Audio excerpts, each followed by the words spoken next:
Together unscripted, baby, that's our way. In a life that's messy, we love and laugh each day. Hey, welcome to this week's episode of Together Unscripted, Love, Laughs, and Leftovers. I'm Jen, and this is my crazy husband, Danny. That's me. How are you? So it is the start of February, and which is also American Heart Month. So we wanted to take today's episode and chat about how living a primal lifestyle can help to support your cardiovascular health. Heart disease is something that is really near and dear to both of us. Mm-hmm. I know heart disease in your family is, really not the greatest family history. No. My family, my mother is actually only the third female on her side of the family to make it to age 60. So, pretty grim outlook there too. Yeah. So heart disease was certainly something that weighed heavy with us. I think when we started and we changed up how we ate and we really dove into the primal lifestyle. Yeah. So we've talked about on previous episodes before, what does the primal lifestyle look like, the changes that we made. But for anybody who hasn't caught previous episodes, super high level, how would you describe the primal lifestyle? And how does it differ from other diets and approaches? Okay.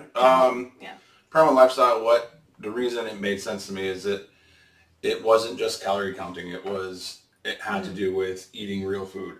And it was basically primal lifestyle, high level is a 30,000 foot view is ancestral eating. If it didn't exist 10,000 years ago, you shouldn't be eating it. Right. The further something is removed away from nature, the more that's been done to it since it was pulled out of the ground, the worse it is for you. Mm-hmm. And so you're looking at all sorts of things that you can't eat, like seed oils. They're toxic. You shouldn't be eating seed oils. So, but most diets. So I'll go over the primal lifestyle and the differences together as we go through, because most diets it's just these are your calories. Right. This is your macro. Well, just because it fits your macro doesn't mean it's good for you. Mm-hmm. If I go to make scrambled eggs and I use canola oil, which canola oil is industrial waste. They just figured out a way to sell it. They convinced us it's healthy when it's not. Mm-hmm. If I use canola oil instead of butter, the calories might be the same, but it's not good for me. The canola oil is gonna mess with my internals. It's gonna make some pathways not work right. It's gonna cause inflammation. It can cause headaches, cause bloating, make me retain weight in water. If I just use butter or ghee or even bacon fat, which I make scrambled eggs with bacon fat, and it's absolutely fabulous. It's actually much better for you. So the primal lifestyle, we're not eating anything processed. Well, when you look at everything in the grocery store, everything is processed to a degree. Mm-hmm. So, that's why we love our farmers market, because the vegetables came out of the ground. We know how they grow them. We know who they are. We know where their farms are. So we start there. And when it comes to proteins, we're trying to as often eat organically, natural diets, natural diet, no steroids, that kind of stuff, no additives, not pumped full of. This year, trying to buy a turkey for Thanksgiving, that was so annoying. We couldn't find one because everything was pumped with extra garbage. Additives and sugar. Every time. Why do I need sugar in a flipping turkey? Yep. Every brand that we looked at for turkeys had sugar added to it. Yep, and exactly. So we were so upset. And I just don't think we actually looked for that last year. I don't think we did either. I honestly don't think we did. So this year it was extremely disheartening, because I love making a turkey. Even if it's not Thanksgiving, make a turkey. It's so good. Eat the skin off it and a couple of servings, and then make casseroles out of the rest of it. Mm-hmm. Make, turkey pot pie and turkey shepherd's pie and every kind of 8x8 or 13x9 casserole. Yeah, that turkey shepherd's pie that it came up with it's really good. It's really freaking good. But so any of our listeners, if you happen to know of a whole turkey brand that does not have sugar added to it, please let us know.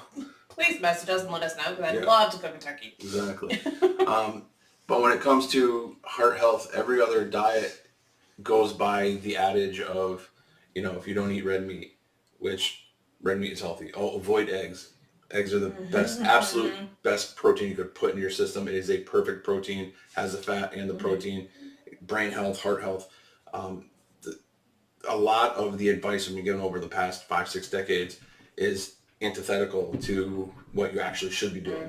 You know, we've mentioned this before, the food pyramid is upside down. 6 to 12 servings of grain a day is why we're the fattest country in the world. It is why we have the most people with type 2 diabetes. It is why we have the most over-medicated society on the planet. Because it's led to obesity and metabolic syndrome, and that has and it's yeah.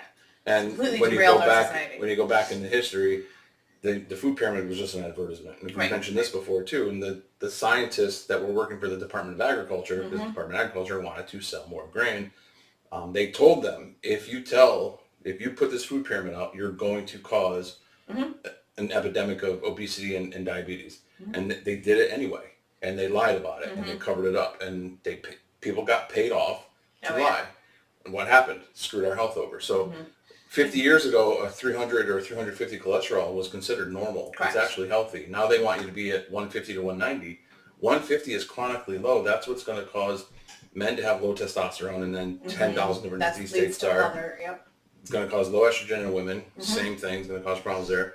And then with no fat, no saturated fat, no cholesterol, your brain starts to deteriorate. Correct. And that's where now we're the only country on the planet that calls Alzheimer's.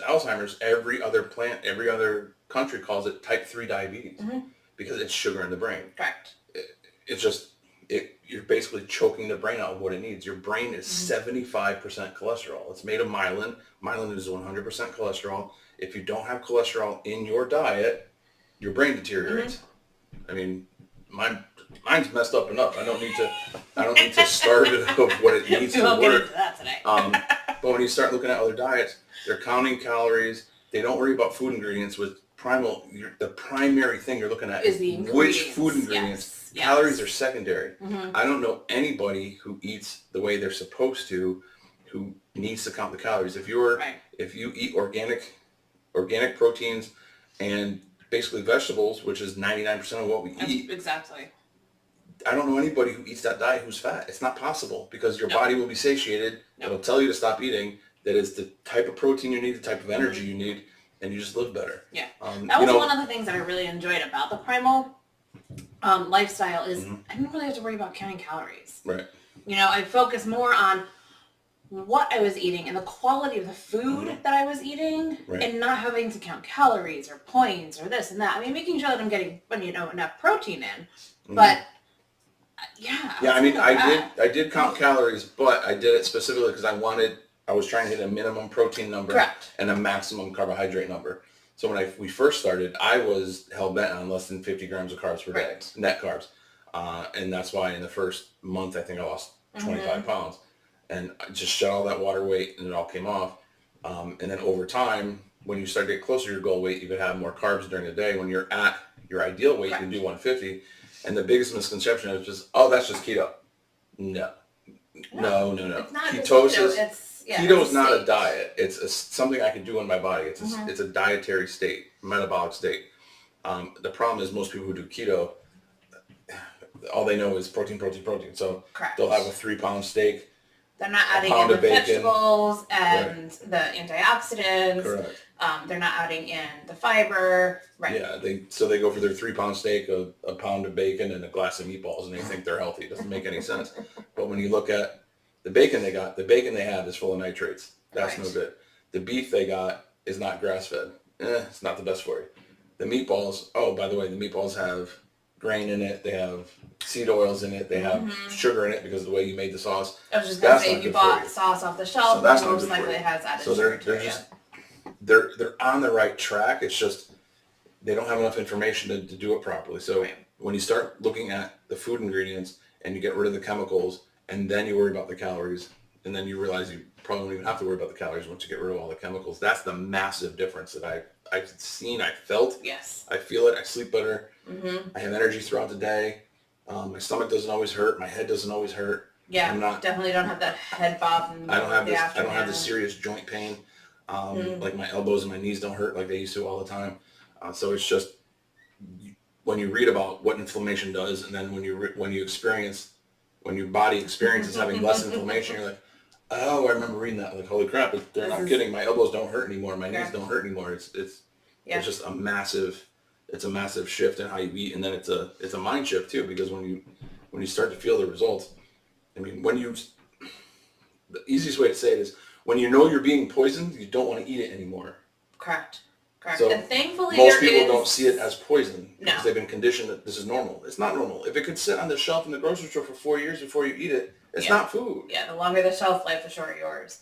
Correct. Yeah. Oh, and I think, and I think too, we're starting to see too with RFK coming into the administration, and really shining a spotlight on what we've been talking about for 5 years now. At least 5 years. And other people in the primal realm have been talking about for decades.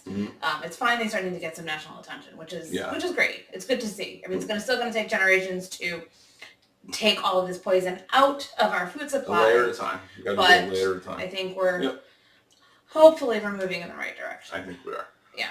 But I mean, I know we went full bore, so we changed everything at once. We did.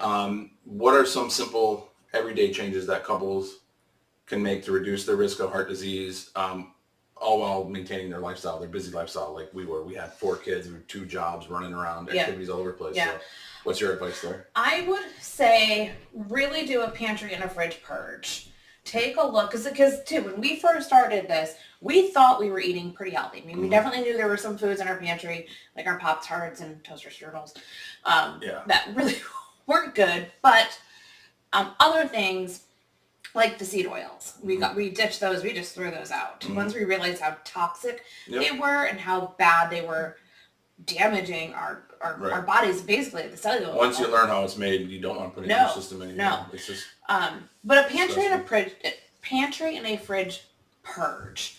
Take a look and eliminate those toxic ingredients. And I know some people can't, just ditch everything. Like we made that decision too. But I would start with canned items, box items, and seed oils. And grains. Yeah. And grains. Grains are one of the worst things in this country because almost if you buy any kind of pasta, anything that has wheat in it, it's 99% chance it's Monsanto wheat, which has the glyphosate so that they could spray Roundup on it and it won't kill it. Correct. Well, so you're not actually getting... So basically you're getting the chemical that stops the Roundup from killing it, but you're also getting the Roundup in your system. Awesome. Great. Right. So you're not you're people are like, oh, I don't want to eliminate bread or greens or whatever. You really do need to, because the grain, and like you said, it's in our country. It's poisoning you. Yeah, I had a friend of mine. She's somebody I work out with occasionally at work. She's from Greece. She went to Greece for a month. Right. Didn't change her diet at all. She lost 12 pounds. Yep. Just because the food there is so much better made. It's less adulterated. Correct. Yeah. Yeah. No, you do. You have to really look at that stuff and take the poison out. Donate it to a food pantry. Sorry. Just get rid of it. But you really do have to realize that what you're putting in your system is poison. That's the... Right. I would say that is absolutely the first step, because with eliminating the seed oils, eliminating the poisonous grains that we have in this country, anything boxed or processed foods, you are going to notice a reduction in your chronic inflammation almost immediately. I mean, we saw that really within a couple of weeks. Yeah. And with a reduction of within the first 10 days to 2 weeks. We both lost like 10 pounds. That was just all the extra water that the inflammation was hanging on to. Yeah, but you eliminate those poisonous things from your pantry and from your fridge. You're going to reduce that chronic inflammation. You're going to reduce your risk of heart disease right off the bat. Absolutely. Yeah, I would say. What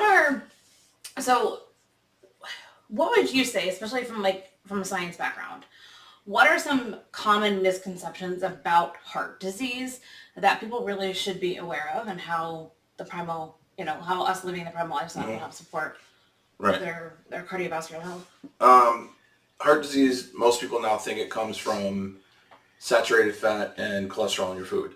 That is the biggest lie, one of the biggest lies ever sold by food companies and or Department of Agriculture, however you want to put it.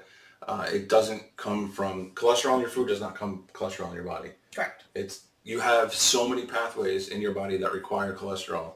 So when you actually eat something that has cholesterol in it, it's going to you. So it's going into your brain. It's going to other pathways in your system. The heart disease does not come from saturated fat and cholesterol. There's actually essential fats and essential proteins that you need to eat. Right. Everybody thinks, oh, I need to have 300 grams of carbs per day. Oh gosh. No, you really don't. I know bodybuilders and runners and everything else. I mean, when I was a bodybuilder and I was 23, 24, I was in phenomenal shape. I was 205 pounds, about 5 to 6% body fat, 52-inch chest, 31-inch waist. I was ginormous, but my head always hurt, my stomach always hurt. I was always crabby, and I was always sore. So yes, was I in good shape? Yeah, probably best shape I was ever in my life. Was I healthy? Not even freaking close. Right. But I was eating low fat because that's the mantra. Low fat. Everything. If I made like a taco salad, I wouldn't have the shell. I would just do everything without the shell. Right. But I would have low fat sour cream, low fat cheese, and it was just, now looking at it, like, what the hell was I thinking? I'd been better off with full fat, and yeah, leave the tortilla out of it. Perfect. But other than that, it just made no sense. And since I wasn't paying for my diet at the time, that the people who were sponsoring me did. I mean, I'm trying. I think back to what I ate. Everything had a certain amount of carbs in it, which 23-year-old bodybuilder who works out 3 times a day. I kind of needed it, but it was excessive. So, but then when they wanted me to slim down, what's the first thing they did? They pulled the carbs out. Right. Well, I was still hanging and banging on the weights, and they just pulled the carbs out. Yep.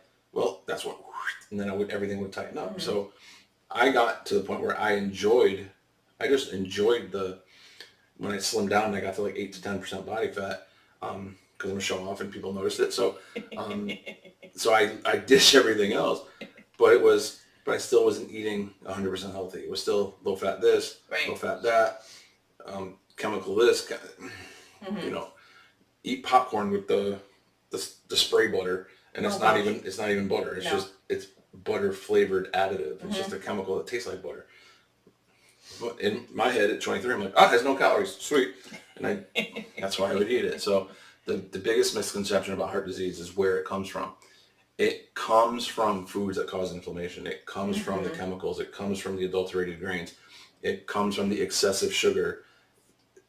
And when you look and you say, oh, not everything has sugar in it. Almost everything has sugar in it, because it goes by 12 or 13 different names. I was going to say, I think there's over 70 different names for sugar that can appear on food labels. Yeah, I mean, the big one everybody knows is high fructose corn syrup, which is a completely unnatural thing. Another thing that's made in a factory. It's not made in a bakery. It's not made in a food, but it's made in a factory. Right. It's just not good for you. So your body doesn't know what to do with it. The heart disease comes from the unnatural stuff we're putting in your body. It does not come from grass-fed beef. It's not come from eggs. It just does not come from butter, bacon fat, tallow.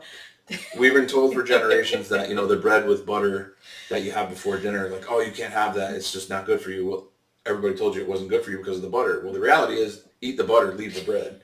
The bread's the part that you shouldn't be flipping eating. It's the butter is fine. Yeah. So that to me is the biggest misconception. Is everybody thinks it's where it comes from. It's coming from meat and eggs, and no, it's not. It never has. Nope. You were lied to the entire time, and the truth is coming out now. But so many people have been. But now a lot of it comes to affordability as well. The ultra processed stuff is extremely cheap. Correct. So you can buy a shit ton of it. But the thing is, I mean, the United States is one of the only countries where our poorest people are the most unhealthy and the biggest. Correct. Because they're eating the garbage that isn't made for human consumption. Yep. It's cheap calories. They eat it, and they and they balloon out, and they don't understand why. No. Because they might be overdoing the calories, but not. Holy shit, doing over the calories. And we see that when we're walking through the grocery store. You see some carts, and it's just like, I'm not sure there's any food in there. We just said that yesterday. We were going through the grocery store. I really don't think there was any looked at it, and it was nutrient food. It was soda. It was juice boxes. It was, I think that probably the best thing in the guy's cart was frozen pizzas, but then it was, he had Pop-Tarts. Everything in there was processed. There was I think the only thing he bought that needed to be refrigerated was the pizza. Everything else was on the shelf. So general rule of thumb, if it comes in a box or a can or out of a window and some dude in a funny hat hands it to you, don't eat it. It's not food. It's not real food. No. You could take fast food. You could take fast food, put it on the ground, ants will avoid it. You could take margarine, take a swab of margarine, put it on the ground next to a slab of butter. The ants will eat the butter. They will leave the margarine there. They don't even recognize it as real food. So if a bug doesn't want to eat it, why the hell are you eating it? Fact. Doesn't make any sense. Yeah, no. But, I mean... It's gross. Yeah. I mean, what do you think are some primal foods and habits that support cardiovascular health? Primal foods that support cardiovascular health, all of them. If you're eating good quality proteins, fresh vegetables, and like you said, like we love our farmers market. We are so lucky around here in the Boston area. Everywhere. We have a winter's farmers market. We have the ability to go to a farmers market pretty much all year round. So we're always getting... And in the summer, we can go every day of the week if we wanted to. We really could, exactly. So we always have fresh vegetables. So, I mean, really, all the foods, all primal foods support cardiovascular health because it's not adding to the inflammation of your body. Habits, one thing that was really,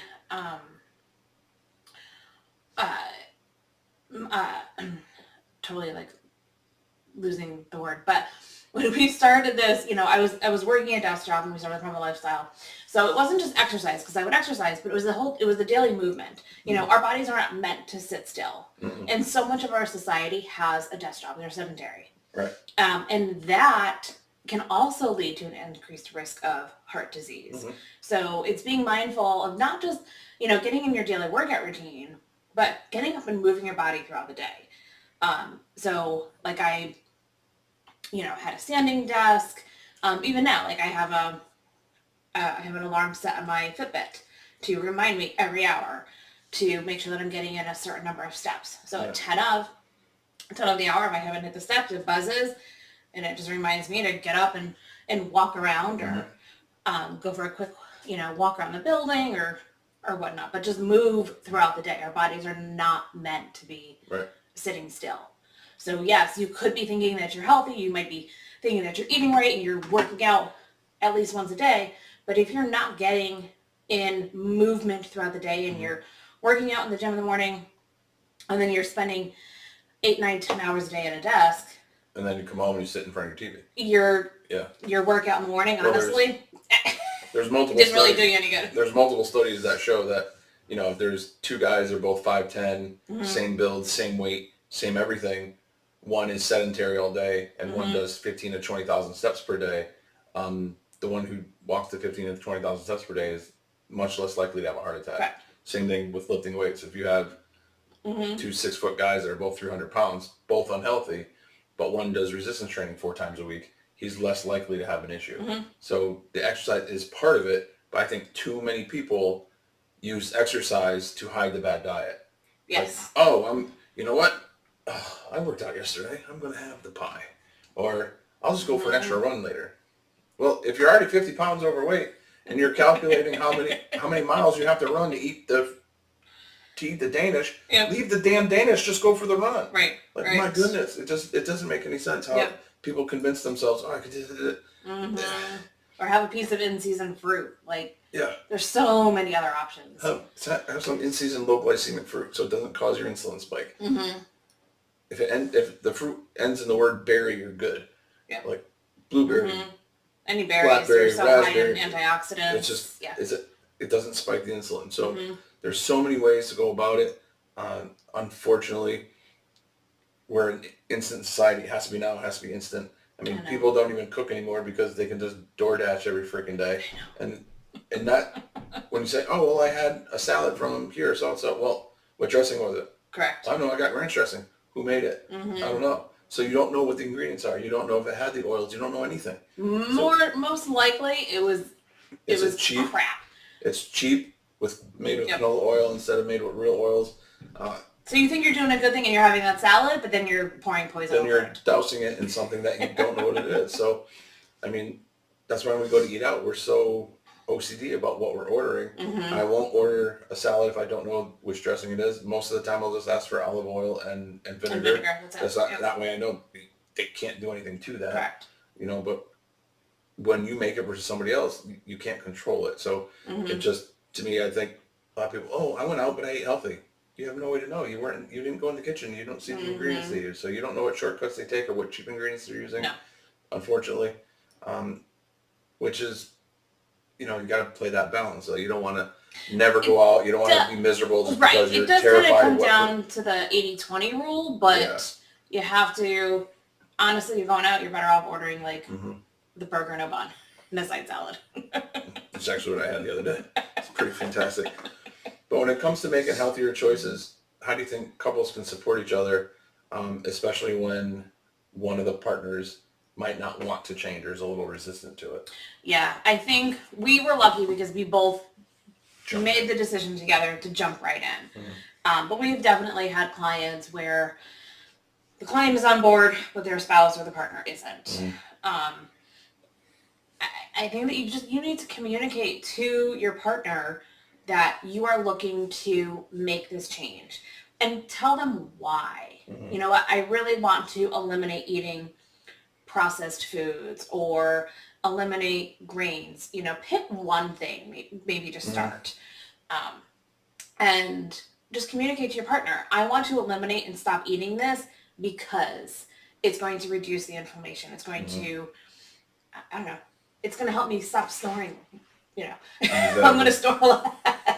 I mean, give your partner a reason why and ask for their support. And then as you start to notice changes, you are sleeping better, you have more energy, you don't have that afternoon slump, you need to share those successes with your partner to hopefully eventually kind of bring them on board. I think one of the things though is people are always, fear of loss is usually the biggest motivator for anybody. So when a spouse goes, a guy goes to his wife, I want to do this, or vice versa, and says, I'd like to change the way we eat.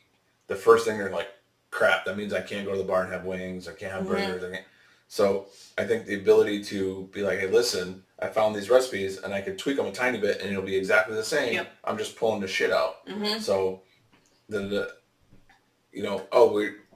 have this recipe where we make this kind of sandwich. Well, I'm going to use sourdough instead. Correct. Because that's better, or I'm going to make lasagna a different way. I'm going to use chickpea pasta because it doesn't have the same adulterated garbage that grain pasta does. So there's so many different ways it's not a loss. It's just this for that. It's like, I'm going to change this ingredient. I'm going to make it a little different. Yeah. And most of the stuff we've done that with tastes almost exactly the same. And when we had people over and we don't say anything and they don't even flipping notice. No. They don't even ask. No. They don't say, this is different. What's in it?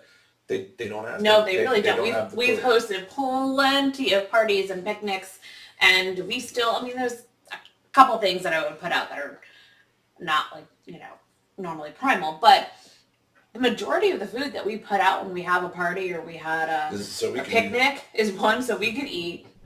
But people were eating healthy and they had absolutely no idea. There really isn't. We did that too with the kids. I tweaked a few recipes like my shepherd's pie. They really didn't notice. They were fine. What is this?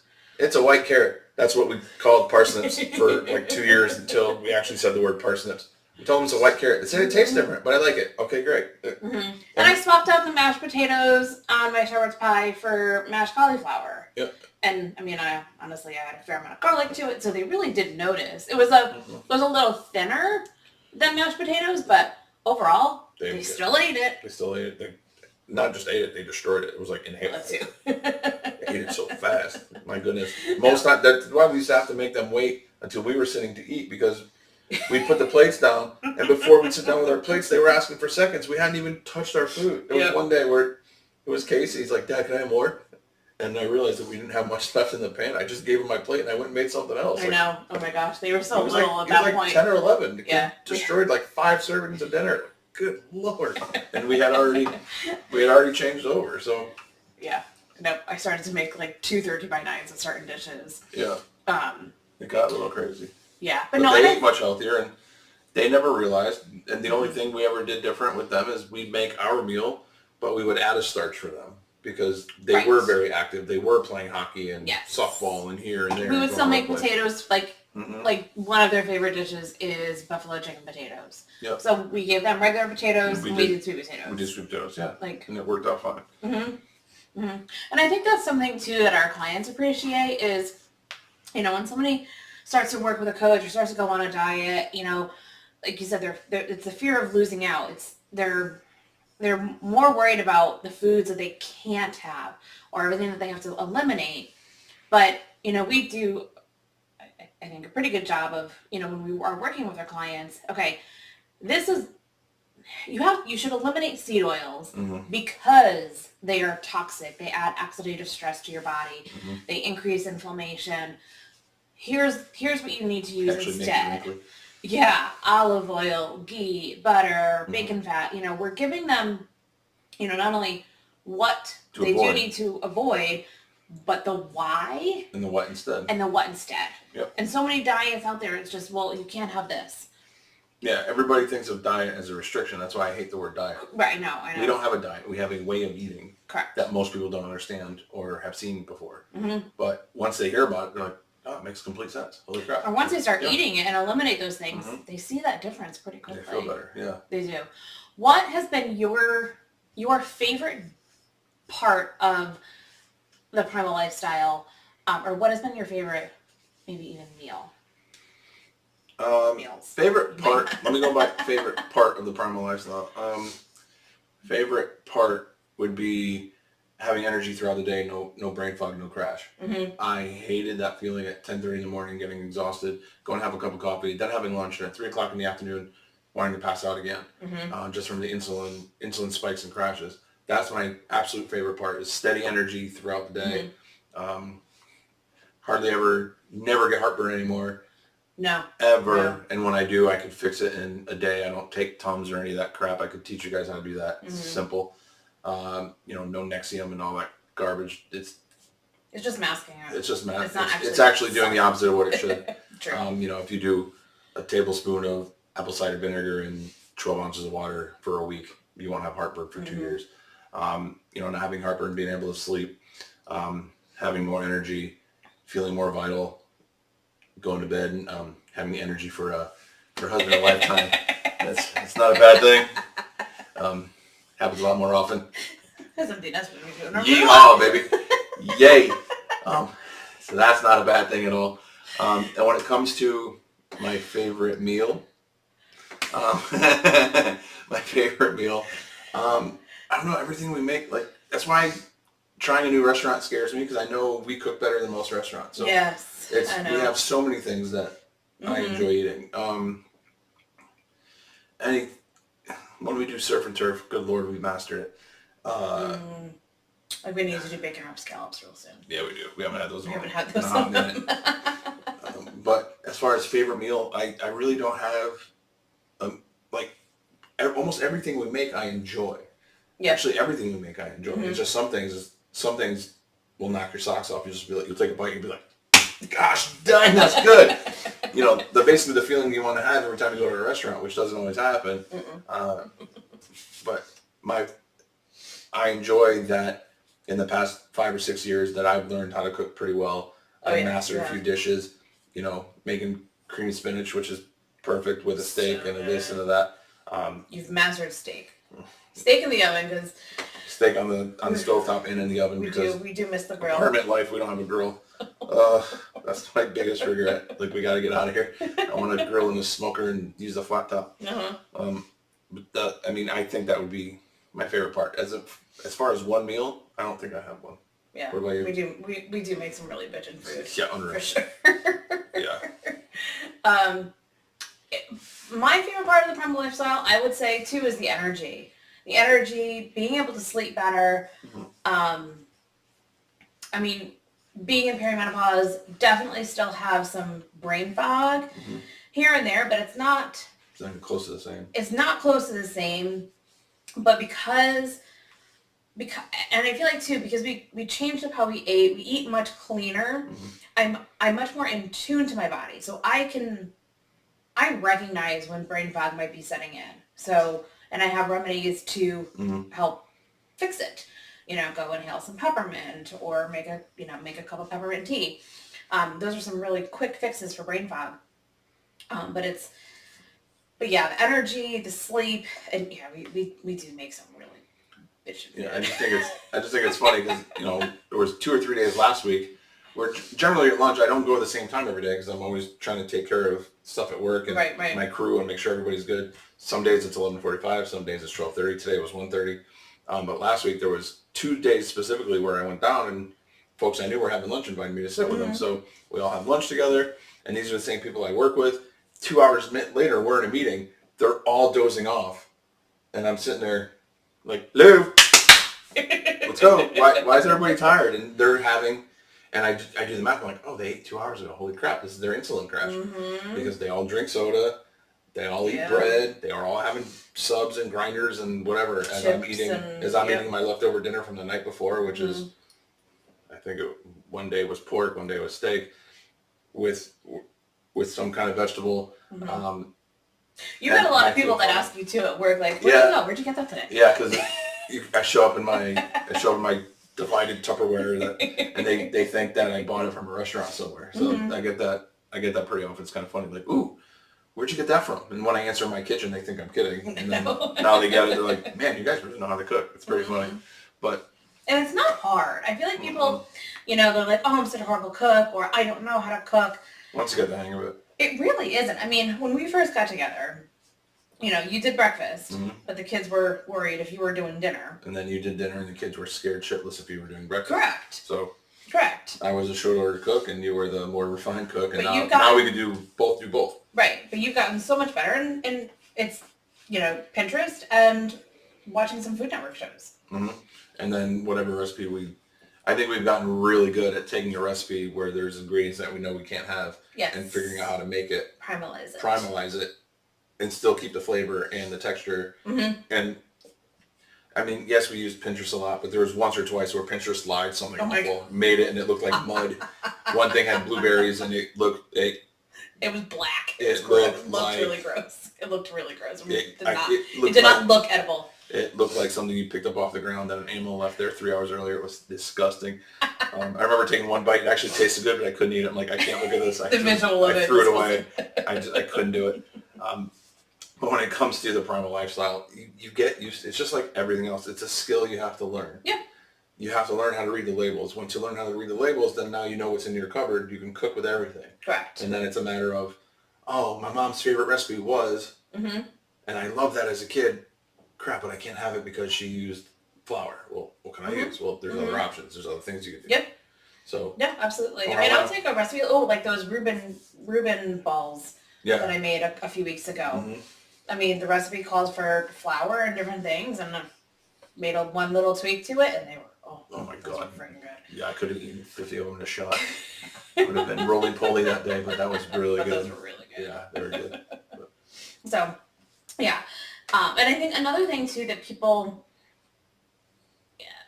look at, like you mentioned earlier, too, is the cost. And sometimes when I'll say to my clients, like, listen, you can spend a little bit more for groceries now. You can spend a lot more for your doctors later. Right.